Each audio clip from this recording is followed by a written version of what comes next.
Mister Ramakrishnan சொல்லுங்க sir. இங்கிட்டு வாங்க. ரூம்ல யாரும் இல்ல? யாரும் இல்ல. ஒரு ஓட்டு கூட மிஸ் ஆக கூடாது. எல்லாரும் கம்பல்சரியா ஓட்டு போட்டாங்க. புரியுதா? வாங்க வாங்க போலாம்.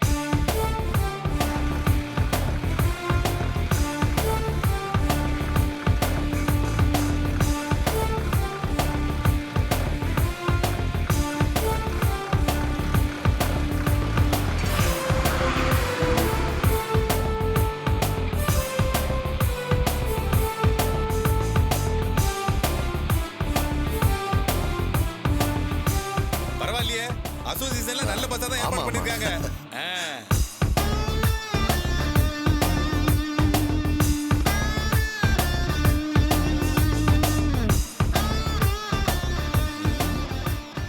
அசோசியேஷன் பக்கம் போகாம பஸ் வேற பக்கமா போகுது.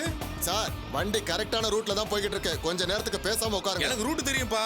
அசோசியேஷன் போற வழி ரைட்ல தான் இருக்கு. அதெல்லாம் எங்களுக்கு தெரியும். நீ கம்முன்னு உட்காரியா? ஏய், என்ன நீ ஒரு கிளீனர் மரியாதை இல்லாம வாப்போன்னு பேசுற? நான் யார் தெரியுமா? நீங்க எல்லாம் யாரும் எனக்கு தெரியும். நான் யாருன்னு உனக்கு தெரியுமா?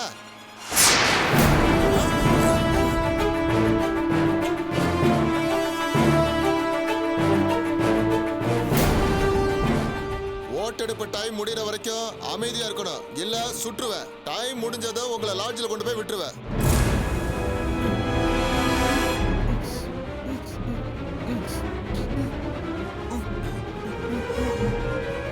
யார் பாணி? உன்னை யார் இப்படி கட்டி போட்டது? தம்பி, யார் பாணி? நான் தான் இந்த பஸ்ஸோட உண்மையான டிரைவர்.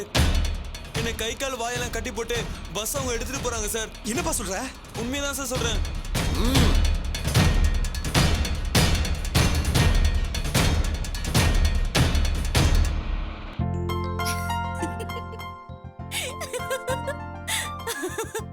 மேடம், என்ன இப்படி சிரிக்கிறீங்க?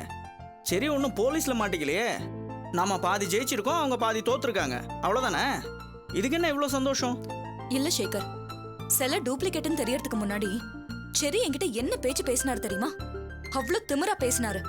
நான் தான் பண்ணேன், உன்னால என்ன பண்ண முடியும்னு கேட்டாரு. அந்த நேரம் பார்த்து டிவில அது டூப்ளிகேட் செல்லுன்னு கமிஷனர் பேட்டி கொடுத்ததும் அவர் முகத்தை பார்க்கணுமே, அத நினைச்சுதான் சிரிப்பு அடக்க முடியல.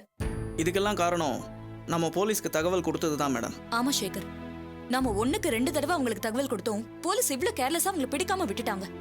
செரி போட்ட பிளான் படி கொசு மருந்து வேன் தான் முக்கியம். நாம இதை போலீஸ்க்கு சொல்லி அவரை மாட்ட வைக்க பிளான் பண்ணோம். செரி இன்னொரு படி மேல போய் பிரில்லியண்டா பிளான் பண்ணி இந்த சிலையை கடத்திட்டாரு. ஆனா போலீஸ் அதுக்கும் மேல பிரில்லியண்டா டூப்ளிகேட் சிலையை வச்சு செரி முகத்துல கரிய பூசிட்டாங்க. எனக்கு தெரிஞ்சு செரி இனி சிலையை கடத்துறத விட்டுருவாருன்னு நினைக்கிறேன்.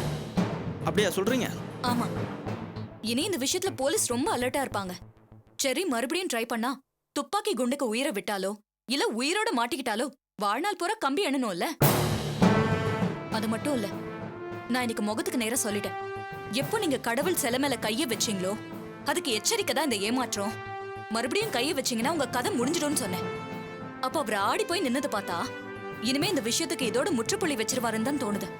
எனக்கு அப்படி தோணல மேடம். சரி, ஒரு சாதாரணமான ஆள் கிடையாது மேடம். விழ தான் மறுபடியும் எந்திரிச்சு ஓடணும். நான் தோக்கலை ஜெயிச்சிட்டேன் பாருன்னு காட்டுறதுக்காக மறுபடியும் ஓடுவார். அதனால நிச்சயம் இந்த முயற்சி கைவிட மாட்டார். மறுபடியும் ஏதாவது திட்டம் போடுவார். என்னதான் திட்டம் போட்டாலும் போலீஸ் மீறி செரியால ஒன்னும் பண்ண முடியாது. சிலையை பிரதிஷ்டை பண்ற அன்னைக்கோ இல்லை அதுக்கு முதல் நாளோ ஃபங்க்ஷன்ல பூந்து கலாட்டா செஞ்சு போலீஸோட கவனத்தை திசை திருப்பி சிலையை கடத்துறதுக்கான வாய்ப்பு இருக்கு.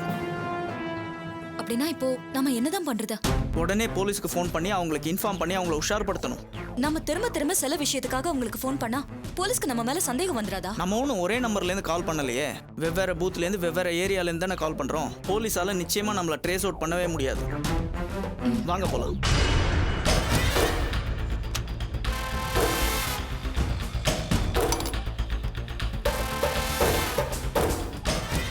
கண்ட்ரோல் ரூம் சார், பூண்டிக்கோ இல்லை நவபாஷான சிலை பிரதிஷ்டை பண்ணுற அன்னைக்கோ இல்லை அதுக்கு முதல் நாளோ ஃபங்க்ஷனில் கலவரத்தை உண்டாக்கி சிலையை கடத்துறதுக்காக திட்டம் போட்டிருக்காங்க சார். ஹலோ, நீங்க யாரு? எங்க இருந்து பேசுறீங்க? ஏற்கனவே இந்த சிலை விஷயமா உங்களுக்கு தகவல் சொன்னவங்க தான். தயவு செஞ்சு இந்த சிலை விஷயத்தில் அசால்ட்டாக இருந்துடாதீங்க சார். கொஞ்சம் அலர்ட்டாக இருங்க. இந்த விஷயம் உங்களுக்கு எப்படி தெரியும்? நீங்களும் அந்த குரூப்பா இல்ல பிரிஞ்சு வந்தவங்களா? அப்படி இல்லைன்னா நீங்க எதிர்கோஷ்டியா? சார், அப்படிலாம் எதுவும் இல்லை சார். நாங்கள் கொடுத்த தகவல்லாம் உண்மை. தயவு செஞ்சு அந்த சிலை எப்படியாவது வெளிநாட்டுக்கு போகாமல் காப்பாற்றுங்க sir, please. Hello hello madam, இந்த தடவை அவங்க பிளான் பண்ணாங்கன்னா கண்டிப்பா மாட்டுவாங்க. மாட்டுவாங்க இல்ல, கண்டிப்பா மாட்டணும். அப்பதான் அது சக்தி உள்ள தெய்வம். வாங்க போலாம்.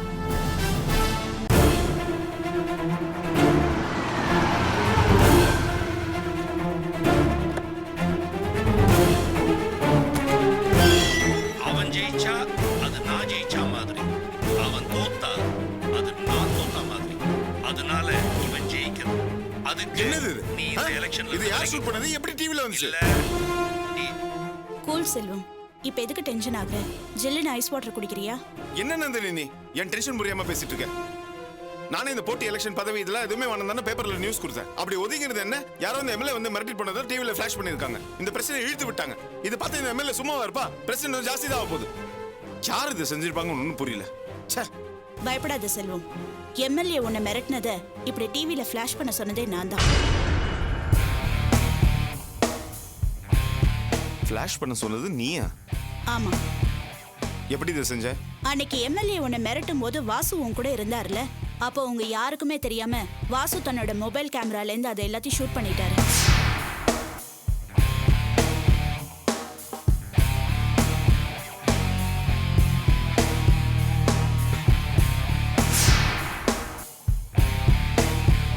வாசு கிட்ட சொல்லி இதை இப்ப ஃபிளாஷ் பண்ண சொன்னேன்.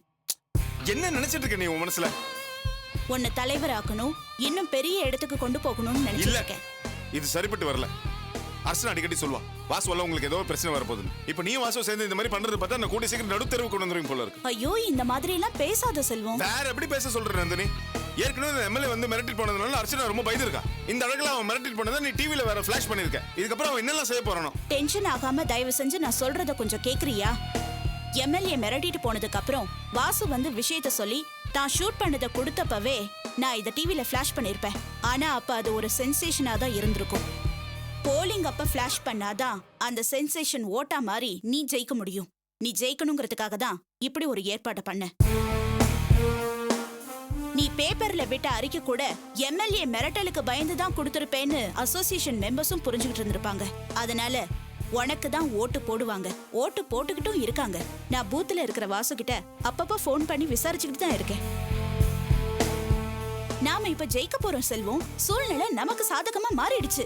இப்ப போய் நீ பயந்தா எப்படி? இல்ல, நீ என்ன சொன்னாலும் சரி, எனக்கு என்னமோ அது சரிப்பட்டு வர மாதிரி தெரியல. தேன்கூடல கை வச்ச கதை தான் அது. ப்ளீஸ் செல்வம், டென்ஷன் ஆகாத, தைரியமா இரு. நான் சொல்றத கேளு.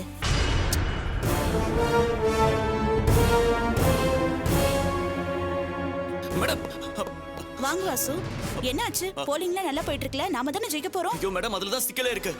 என்னாச்சு? நமக்கு சப்போர்ட்டா திரும்பிட்டாங்கல்ல எல்லாரும். எல்லாரும் சப்போர்ட்டா திரும்பிட்டாங்க. நமக்கு தான் ஓட்ஸ் கூட போலிங் ஆயிட்டு இருக்கு. அப்புறம் என்ன சிக்கல்? சவுத்ல இருந்து 3 மாவட்டத்தை சேர்ந்தவங்க குரூப்பா வந்து லாட்ஜ்ல தங்கி இருக்காங்க. அவங்க ஓட்டு தான் வெற்றி தோல்வியை முடிவு செய்யும். அவங்க ஓட்டு நமக்கு சாதகமா விழுந்துட கூடாதுன்னு டிவி நியூஸை பார்த்து கோவமான அந்த எம்எல்ஏவும் நமச்சிவாயமும் லாட்ஜுக்கு வந்து மெம்பர்ஸ் எல்லாம் கடத்திட்டு போயிட்டாங்க. பாத்தியா, நான் சொன்னேன்ல தேன்கூடல கை வச்சிட்டோன்னு. அந்த எம்எல்ஏ சாதாரண ஆளா? ஆளை கடத்துவான், கொலை பண்ணுவான், இன்னும் என்னெல்லாம் செய்வான். நீ வேற அவன் மிரட்டிட்டு போனதை டிவில அவர் போட்டு காமிச்சிட்டேன். இன்னும் நாளைக்கு என்னெல்லாம் செய்ய போறானோ ஒன்னும் புரியல. மேடம், பூத் க்ளோஸ் பண்ண இன்னும் 1 hour தான் இருக்கு. அதுக்குள்ள கடத்தி வச்சிருக்கிற அந்த ஆட்களை ரிலீஸ் பண்ணி ஓட்டு போட வச்சாதான் நம்மளால ஜெயிக்க முடியும். மேடம், இப்ப என்ன பண்றது?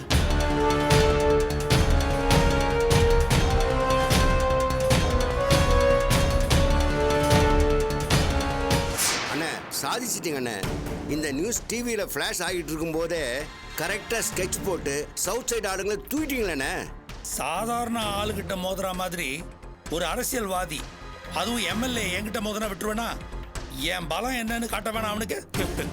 அவன் என்னவோ புத்திசாலித்தனமா நீங்க மிரட்டினதை டிவில காட்டி ஜெயிக்கலான்னு பார்த்தான்.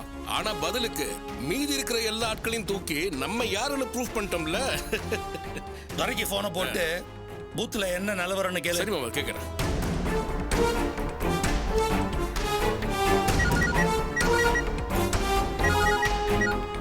அண்ணா, அங்க என்னடா நிலவரம் இப்போ? போலிங் முடியறதுக்கு இன்னும் 25 நிமிஷம் தான் இருக்கு. இது வரைக்கும் சவுத் பார்ட்டிங்க வரல. நம்ம ஆளுங்க அவங்கள கடத்திட்டாங்க போல இருக்குண்ணே. இது வரைக்கும் போலிங் ஆனதை வச்சு பார்க்கும்போது நாம தான் செல்வத்தோட லீடிங்ல இருக்கோண்ணே. கண்டிப்பா நீங்க தானே தலைவர். டேய், நீ ரொம்ப ஜாக்கிரதையா இருக்கணும். அதுவும் இந்த 25 நிமிஷம் ரொம்ப கேர்ஃபுல்லா இருக்கணும். சரியா? சரிங்கண்ணா. ஓகே, பாய். ஓகேண்ணா. மாமா இப்பவும் நிலைமை நமக்கு சாதகமா தான் இருக்கு.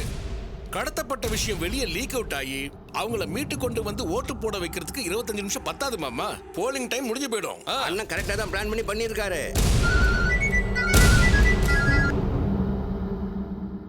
சொல்லுங்க தலைவரே. யோ என்னையா பண்ணிட்டு இருக்க? டிவியில ஃபிளாஷ் நியூஸ் போயிட்டு இருக்கு.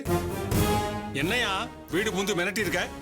பிரஸ் மீடியா பப்ளிக்லாம் நம்ம ஆட்சியை பத்தி என்னையா நினைப்பாங்க? இல்ல தலைவரே, எலெக்ஷன். இந்த பார், ரொம்ப நாளாவே உன் பேர்ல கட்சியில புகார் இருக்கு. என்னையா உன்னால கட்சிக்கே கெட்ட பேரு. ஆஃப்டர் ஆல் ஒரு கார் டீலர்ஸ் அசோசியேஷன் எலெக்ஷனுக்கு இதெல்லாம் தேவையா? நீ என்ன பண்ணுவியோ ஏது பண்ணுவியோ தெரியாது. அந்த செல்வம் ஜெயிச்சாகணும். அப்பதான் உன்னால கட்சிக்கும் ஆட்சிக்கும் ஏற்பட்ட கெட்ட பேர் நீங்கும். புரியுதா? சரிங்க தலைவரே. வெய்ய போன. என்ன மாமா, என்னாச்சு?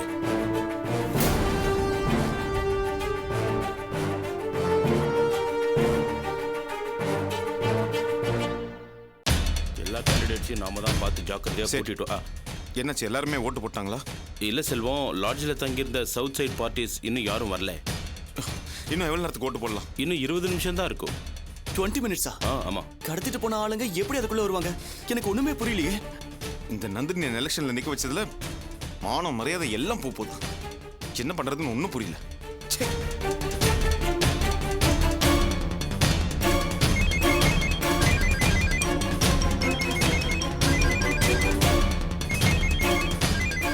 யார் செல்வம் போன்ல? நந்தினி தான். அண்ணா எடுத்து பேசுங்கண்ணே, ஏதாவது ஐடியா கொடுப்பாங்கண்ணா அவங்க. செல்வம் பேசு. ஹலோ, என்னாச்சு செல்வம்? போன் எடுக்கிறதுக்கு இவ்வளவு நேரமா? இதை கேட்கறதுக்காக தான் ஃபோன் பண்ணியா? கோச்சுக்காத செல்வம், எனக்கு டென்ஷனா இருக்கு. கடத்திட்டு போன ஆளுங்களாம் வந்துட்டாங்களா? ஓட்டு போட்டுட்டாங்களா? எப்படி வருவாங்க? கடத்திட்டு போனது யாரு? எம்எல்ஏ. அவ்வளவு சீக்கிரம் விட்டுருவானா? எப்போ ஓட்டிங் டைம் முடியுதோ கரெக்டா அப்பதான் அவங்களை விடுவான். அப்பதானே ஏமோகத்துல கரை பூச முடியும். ஐயோ செல்வம், அப்படிலாம் எதுவும் நடக்காது. இது பாரு, உன் பிளான் எதுவுமே ஒர்க் அவுட் ஆகாது. தயவுசெய்து போனை வைக்கிறியா? செல்வம் செல்வம், நான் சொல்றது.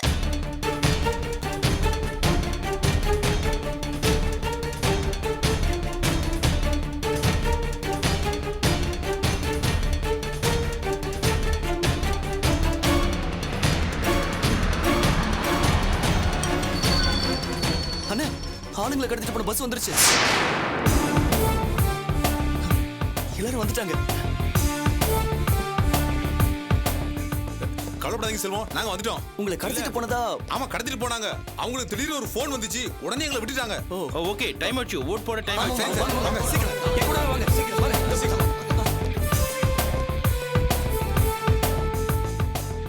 கவலைப்படாத செல்வம், நிச்சயமா நீதான் ஜெயிப்பே.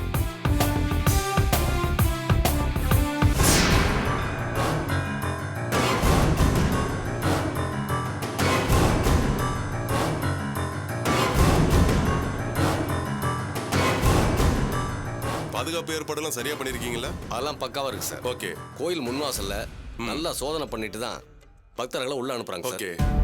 அது மட்டும் இல்லாம சொல்லுங்க. கோயில்ல இருக்கிற 2வது நிலைவாசல்லையும் நல்லா சோதனை பண்ணிட்டு தான் உள்ள அனுப்புறாங்க. ஓகே. பாதுகாப்புலாம் பக்காவா இருக்கு சார். Very good. ஏற்கனவே ஒரு தடவை சிலையை கடத்தி ஏமாந்து போனதால மறுபடியும் அந்த கடத்தல் கும்பல் கைவரிசையை காட்டுவாங்க. நாம ரொம்ப அலர்ட்டா இருக்கணும். போன தடவை மாதிரி இந்த தடவை நடந்துச்சு. பப்ளிக், பிரஸ் இவங்கெல்லாம் கேட்கிற கேள்விக்கு நம்மளால பதில் சொல்ல முடியாது. அப்படி எந்த சம்பவமும் நடக்காது சார். கற்ப கிரகத்தை தவிர கோயில்ல இருக்கிற முக்கியமான இடங்கள்லாம் நம்ம டிபார்ட்மெண்ட் ஆளுங்க மப்டியில பாதுகாப்புல இருக்காங்க. ஸோ நம்மள மீறி ஒரு எறும்பு கூட உள்ள வர முடியாது சார். கடத்தல்காரன் எந்த கெட்டப்ல வந்தாலும் நம்ம கையில மாட்டிடுவான்.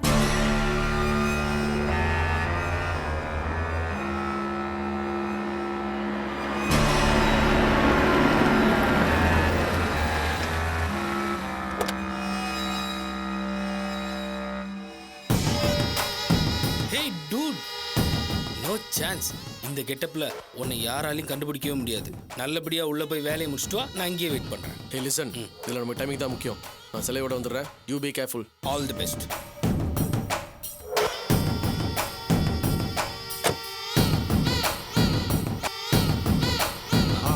போங்கம்மா, போங்க. அம்மா நில்லுமா. நல்லா செக் பண்ணிட்டு அனுப்பியா? என்னம்மா பைலா? உள்ள என்னமா இருக்கு? क्या जी? हाँ एक मिनट. सावी कुत्तू. बोलामा? शुक्रिया. போங்க. செக் பண்ணிட்டு அனுப்பியா?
Everyone remain calm. Otherwise I'll shoot you.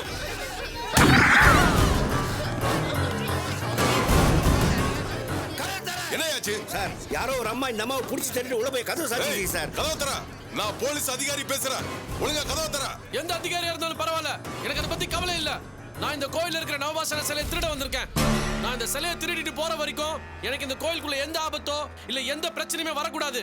அது மீறி வந்துச்சு இங்க இருக்கிறவங்க ஒருத்தரோட உயிர் கூட இருக்காது.